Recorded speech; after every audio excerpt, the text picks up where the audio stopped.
You can either live your dreams or live your fears.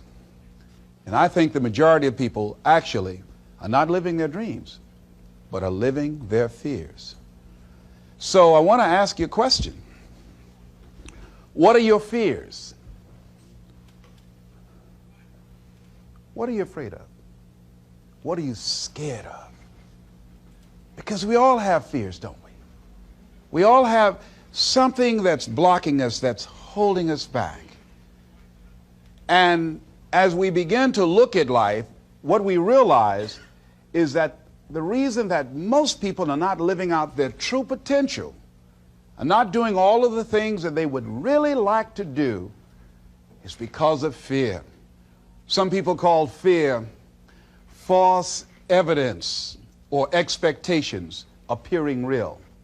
I'm reminded of the story of a guy that was living in an area where he had some new neighbors, and these neighbors had a bulldog. And when he came home every day, this bulldog used to chase him about a half a block from his house. Every day, he would have to streak home. I mean, he would just run. This bulldog would be right on his heels. And so he just got tired of that, because he would go home about a half a block away from home. He would look around for this bulldog, and he wouldn't see him. And he would go walking casually along, and this bulldog come out of nowhere, woo, woo, woo, and start chasing him, and he'd run home. So this one day, he just got tired. And so when the bulldog was running after him, he started running. He saw a rock, and he stopped to pick it up to throw at the bulldog. And when the bulldog got up on him, he started barking. He realized the bulldog didn't have any teeth in his mouth. Then he started chasing the bulldog. If you don't get all the way from it, because the most the bulldog could have done is gummy, you know. And so, you know what? Most people go through life running scared. Running scared from things that have no teeth in them, because they're false expectations appearing real. That, see, we're brilliant enough to scare ourselves to death. You realize that? There are some people actually who get a kick out of scaring themselves to death. I remember the last frightening movie I saw. It was The Exorcist. I will never forget. I was so frightened when I came home. I'll never forget. I drove in the driveway, and I had already called my former wife and said, listen, turn the lights on. I was coming in the driveway, and I was getting out of the car, and all of a sudden I couldn't get out. I started blowing my horn. I said, Madeline, they got me, they got me. She came to the kitchen and said, take your seatbelt loose, fool. I said, oh, okay.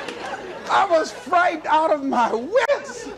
But there are a lot of people who they get off on that. They love it. I'm a person, my brother is a paratrooper. My twin brother, he's in the military, career man. I would love to jump out of an airplane to parachute. I'm scared, though. I mean, I really admire my brother for that. I would really love to be macho man like that. What are the things that you fear that's been keeping you from living your dream, that's been keeping you from doing some things that you would like to do? Just think about those things.